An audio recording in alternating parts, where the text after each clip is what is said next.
Okay, we have Dexter ready. A little panty because we've actually been doing some training. So hopefully I'm not pushing it too far, huh? But if you have a dog who does a nose target, they put their nose on your hand or another object, you can start teaching them to push an object with their nose or push a drawer closed. So I'm going to start with just a little ball, and it's soft because I want to make sure that if they are pushing it with their nose, that it's not going to hurt them. So, you know, hard balls, if they have a real hard push, not such a good idea.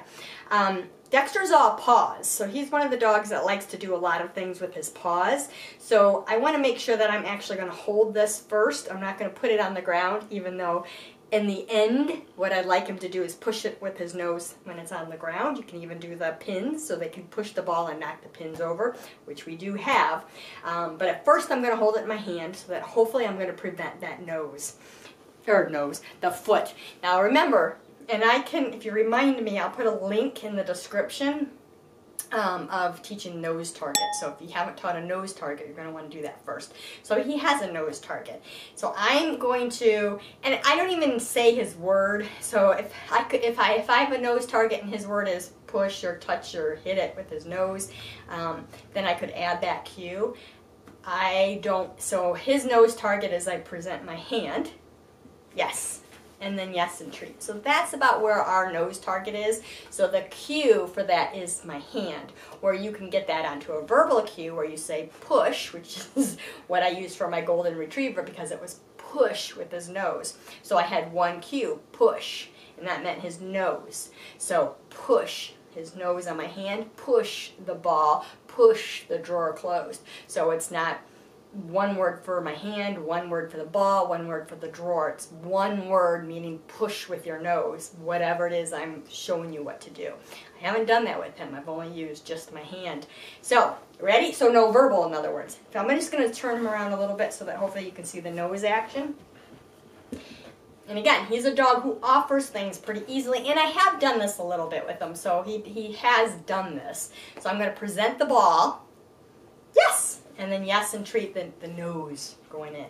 I don't care that it's not hard yet. I'm trying. It's a hard thing for me to do to not grab that ball when he goes to hit it, but I really don't want to. I want to let him push it off so I can see how hard that push is. But it's just that habit. Something falls and you want to grab it. Yes! So see? So he did good, but I'm trying to get it.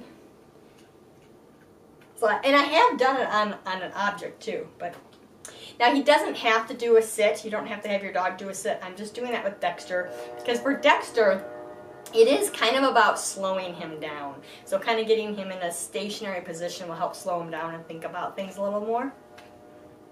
Yes! Good job. And for push with their nose, it's always them going towards it. So if he goes in like this but doesn't quite get it, I'm not going to push it towards him because I want to reinforce him going in for it.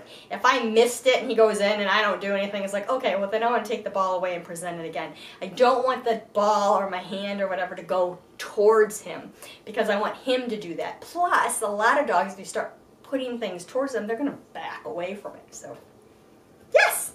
So good. We did good. I'm going to throw the treat over there and go get my ball, which is why he has a snoot on. Yes!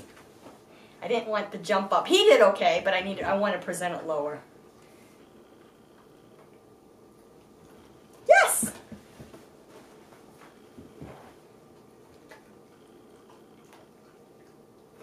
Yes! Don't grab the ball, Tanya. Yes! And I'm watching the getting it on the ground because it's like as soon as I get it on the ground, he wants to hit it with his feet. Yes! He's going to make a liar on me, isn't he? Ready? Uh-oh. Underneath the coffee table. Darn it. He won't give it up. Did you? Oh, you did get it. Yes! I think that was his nose, wasn't it? Instant replay. Yes!